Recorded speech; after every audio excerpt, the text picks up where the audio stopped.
ഇന്നലെ മുതലുള്ള വാർത്തകൾ ഒരു സ്ത്രീയുടെ വയറിൽ കത്രിക കുടുങ്ങിയതിനെ കുറിച്ചും വർഷങ്ങളായി ആ സ്ത്രീ അനുഭവിച്ച വേദനയും യൂറിൻ പാസ് ചെയ്യുമ്പോൾ പോലും കുമ്പിട്ട് നിന്ന് നിവർന്ന് നിൽക്കാൻ പറ്റാത്ത ഒരു പെയിനും ജോലിക്ക് പോകാൻ പറ്റാത്ത അവസ്ഥയൊക്കെ പറഞ്ഞുകൊണ്ട് വാർത്തകൾ വന്നുകൊണ്ടിരിക്കുകയാണല്ലോ. അവസാനം യൂറോളജിസ്റ്റിനെ കാണിച്ചപ്പോഴാണ് വയറിൽ കത്രിക കുടുങ്ങിയിരിക്കുകയാണ്, അത് 5 വർഷം മുമ്പ് സർജറി ചെയ്തപ്പോൾ ഡോക്ടർ മറന്നു പോയതാണെന്നൊക്കെ ഉള്ള വാർത്ത വന്നുകൊണ്ടിരിക്കണേ. അവരത് അതുമായി ബന്ധപ്പെട്ടവരെ അറിയിച്ചപ്പോൾ പറയണ ആരോടത് പറയരുത്, പെട്ടെന്ന് തന്നെ റിമൂവ് ചെയ്യാമെന്ന് പറഞ്ഞു. പക്ഷെ അവർ വാർത്തകളിലൊക്കെ വന്ന് പറയണത് അത് 15-50 വർഷം വരെ കത്രിക കിടന്നാലും ഒരു കുഴപ്പം വരില്ല, അത് സിസ്റ്റത്തിൻ്റെ തകരാറാണെന്നൊക്കെ പറഞ്ഞ് നിസ്സാരവൽക്കരിക്കണമില്ല. ഇതൊക്കെ കേട്ടപ്പോഴാണ് വർഷങ്ങൾക്ക് മുമ്പ് ഒരു സംഭവം എനിക്ക് ഞാൻ ചിന്തിച്ചത്. മോൾക്ക് ജസ്റ്റ് ഒരു വയറുവേദനയായിട്ട് തൊട്ടടുത്തുള്ള ഹോസ്പിറ്റലിൽ കാണിച്ചപ്പോൾ അവരവിടെ ചെന്ന് വയറൊന്ന് പ്രസ് ചെയ്തപ്പോൾ പറയണു അപ്പൻഡിസൈസാണ്, ഉടനെ ഓപ്പറേഷൻ നടത്തണമെന്ന്.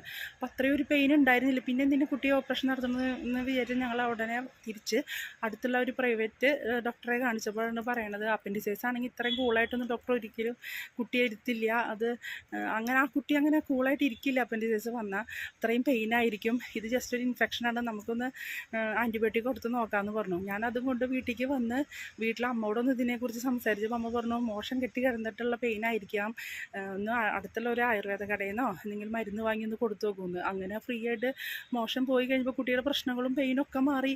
അന്ന് ഞാൻ അവിടെ നിന്ന് വന്നില്ലായിരുന്നെങ്കിൽ അപ്പൻഡിസൈസ് എന്ന് പറഞ്ഞ് ഓപ്പറേഷൻ ചെയ്ത് കുട്ടിയുടെ ആരോഗ്യം തന്നെ നശിച്ചേനെ. അതിൽ നിന്ന് എനിക്കൊരു കാര്യം മനസ്സിലായി, എല്ലാ കാര്യത്തിലും ഒരു സെക്കൻഡ് ഒപ്പീനിയൻ അത്യാവശ്യം തന്നെയാണെന്ന്. അതുപോലെ ഒരു ഇൻസിഡൻറ്റും കൂടി ഉണ്ടായിരുന്നു.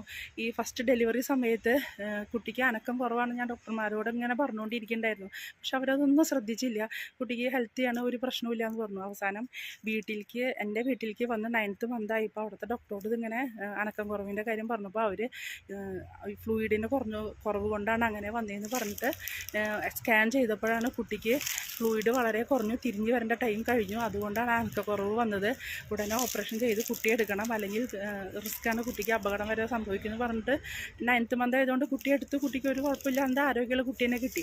ഞാൻ ആദ്യ ഡോക്ടറെ തന്നെ കണ്ടുകൊണ്ടിരുന്നിരുന്നെങ്കിൽ ഇപ്പോൾ കുട്ടിക്ക് എന്തെങ്കിലും സംഭവിച്ചേനെ. എനിക്ക് അതിൽ നിന്ന് ഒരു കാര്യം മനസ്സിലായത്, നമ്മളൊരു സർജറി ആയാലും എന്തൊരു കാര്യമായാലും ഒരു ഡോക്ടറെ മാത്രം ഡിപ്പെൻഡ് ചെയ്യാതെ 2-3 ഡോക്ടേഴ്സിനെ കണ്ട് അവരുടെ ഒരു ഒപ്പീനിയൻ കൂടി എടുത്തിട്ട് മാത്രമേ നമ്മളൊരു ഡിസിഷൻ എടുക്കാൻ പാടുള്ളൂ എന്ന് പിന്നീടത് മനസ്സിലായി. Okay, thank you.